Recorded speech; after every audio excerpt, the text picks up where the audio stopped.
kayaknya buat aku Tergantung ya. tergantung. Iya, Eh, sama Bang seperti Sofyan? tadi yang Bianca bilang, yang Bapak dari Serang kan, tergantung mereka kan, kita nggak bisa tahu. Ya sekarang ini kan penampilan misalnya, dari satu penampilan dia ada tato misalnya, tato atau apa, tapi belum tentu yang bertato juga dia penjahat kan, dia ada satu kebanggaan mungkin gitu. Jadi saya. Tapi kenapa sih mereka kalau berdiri selalu begini? Oh iya, memang ada aturan semuanya, ada aturan karena.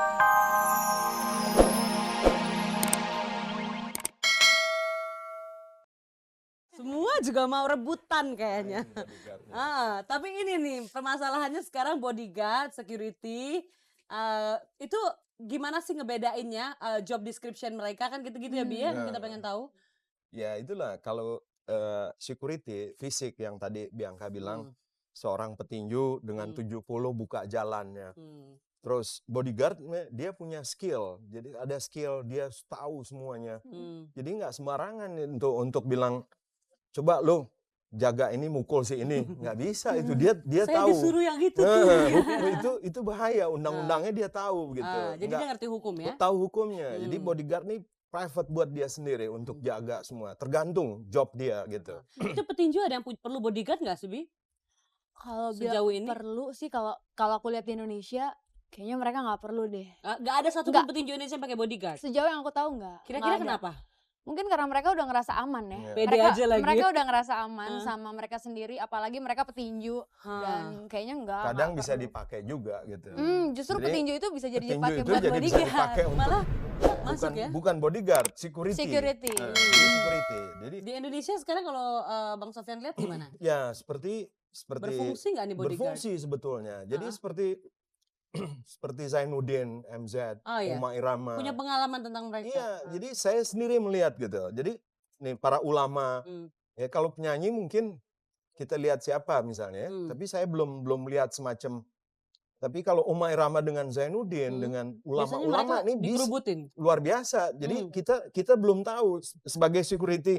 Misalnya dia juga ikut cium tangan di situ. Jadi security-nya yang cium tangan. Ini yang rusak gitu. Jaga jadi nggak ini kenal job description-nya nggak sendiri. tahu, Nggak ada nggak kalau security. Yang penting dia jadi security, jadi pengaman itu agar supaya bisa dekat kepada artisnya atau si ini, dia juga ikut nimbrung di situ. Nah ini yang bahaya nih.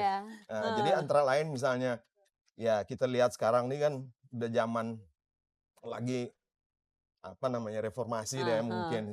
Saya juga nggak begitu ini, cuman ini udah salah juga kan, kadang pukul. Ambil ini, itu udah pakai seragam. Itu bukan bodyguard yang punya kerjaan ya, itu teroris ya. Iya, saya nggak ngerti apa namanya. Jadi udah lepas gitu untuk sekarang kita lihat gitu. Kita masih akan ngajak pemirsa di rumah kalau mau tanya-tanya soal bodyguard dan luang lingkupnya, mungkin kalau mau tanya-tanya atau Anda pakai bodyguard dan pengen tahu kriterianya apa, bisa ngobrol-ngobrol dengan tamu-tamunya Uges malam ini. Dan untuk Anda yang ingin telepon, silakan telepon.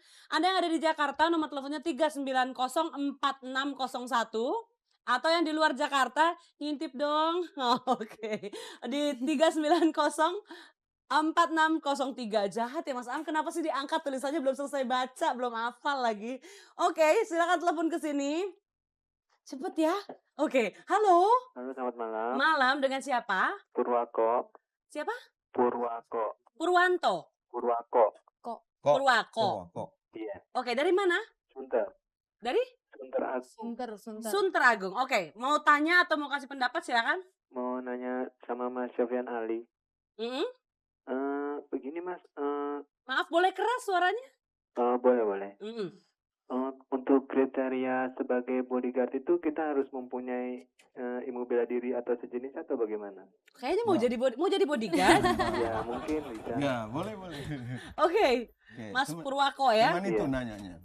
Oke, terima kasih Mas Purwako. Ada pertanyaan lain lagi? Enggak, itu aja dulu. Oke, terima kasih. Iya. Jadi gini guys, di bodyguard nih lengkap dia sniper. Oh, karena dia mantan-mantan itu ya? Iya, mantan-mantan. Ya kayak Navy, Army, keluar. Terus dia buka satu agent, dia rekrut. Kerja bareng. Nah, dia terus dia belajar undang-undang. Gitu. Jadi udah lengkap, bela diri dia ada. Dia sniper bisa. Semua bisa. Jadi nggak semacam yang ada sekarang yang ditafsirkan salah gitu. Jadi kadang di sini kan jaga di depan kantor. Yang penting bisa Datang Sofyan Ari mukul. lo gebuk gitu kan. Nah, yang order nih dapat 2 kali hukum. Saya ini dapat 2 kali karena undang-undangnya. Jadi kita harus tahu gitu. Nah, security pun yang kayak Bianca bilang, dia juga mengerti sejauh mana dia harus mengamankan untuk penonton gitu. Nah, Itu ini security ya, bukan security. bodyguard. Jadi harus kita tahu semacam di konser selalu ada di belakang tulisan security. Nah, security-nya dilihat dari security yang istilahnya kalau Indonesia ring 1, ring 2, ring 3 gitu kan. Kalau di sana mulai dari stage, dari ini gitu. Jadi harus tahu gitu dalam dunia show, tapi sama gitu. Oke, kita masih nunggu nih telepon pemirsa yang ada di rumah. Ugus bacain lagi di 39 itu 0 apa 1 sih? Oh, 1 ya.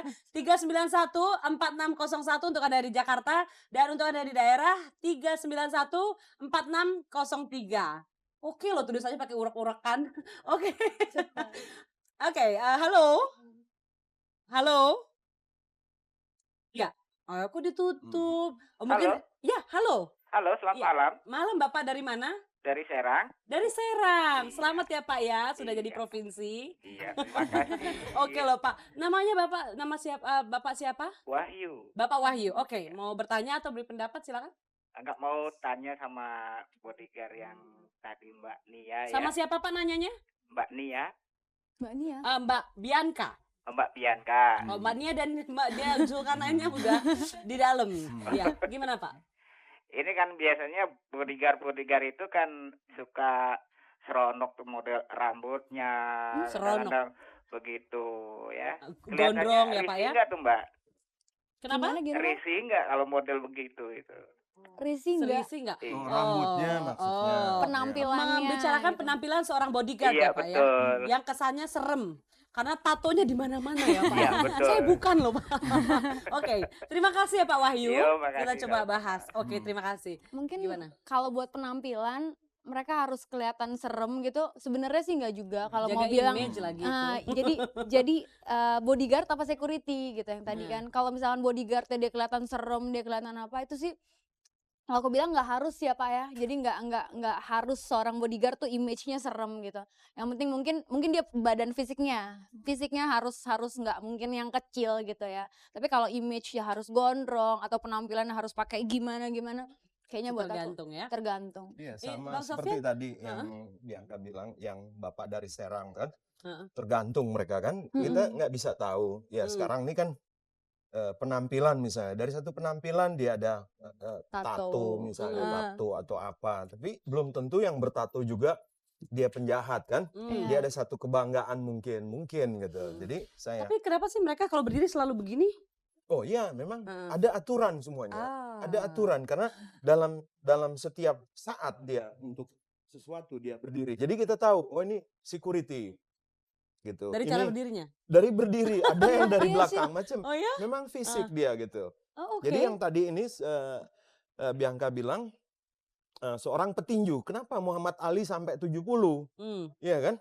Nah, ini yang untuk membuka jalan untuk dia tidur safe. Dia mau kemana-mana safe gitu. Perlu enggaknya pakai security dilihat butuh apa enggaknya kan? Tergantung Apa kebutuhan, apanya. tergantung kebutuhan dia gitu. Kalau yang petinju nggak butuh gitu ya. Iya. Tapi artis Indonesia kira-kira butuh nggak ya Mas, Bang? Saya belum lihat sampai sekarang ya, karena persepsi Ya kira-kira disaranin ya, nggak gitu loh? ya kalau bisa ya. Jadi nanti mantan-mantan petinju juga Lapangan pekerjaan baru. lapangan pekerjaannya ada gitu. Iya Cuman bener. saya sarankan Bianca Skillnya tentunya ya. skillnya, Harus jangan ada standarnya harus ya, ada Bang, ya? dia mengerti, nggak sembarangan. Sekarang ini kan ada apa-apa misalnya yang rombongan seragam misalnya, wah dari mana guard mana, wah kita udah rasa hidup nggak enak tenang ya. gitu kan, gitu. Jadi Oke, ternyata pemirsa di rumah kalau kita ngelihat kata bodyguard harus ada penyamaan persepsi dulu tentang apa sih bodyguard, jangan dicemplung dan jadikan satu dengan istilah-istilah lain. Kemudian kalau kita memutuskan untuk membutuhkan bodyguard, lihat dulu kali ya, perlu nggak sih kita pakai bodyguard? Apakah kita merasa setidak nyaman itu atau tidak seaman itu sehingga kita membutuhkan orang lain? Lagi pula kalau kita baik-baik aja dan aman-aman aja, pede aja lagi, ya, gitu nggak ya? benar. Oke, berikut ini ada seorang gadis cantik yang dia selalu keluar malam-malam, kurang lebih jam segini, ini udah menjelang jam 12 ya. Udah lebih mungkin. Udah lewat menjelang pagi dia selalu keluar dengan bajunya yang seksi itu, tapi dia tidak pernah butuh bodyguard. Siapa lagi kalau bukan Putri Malam?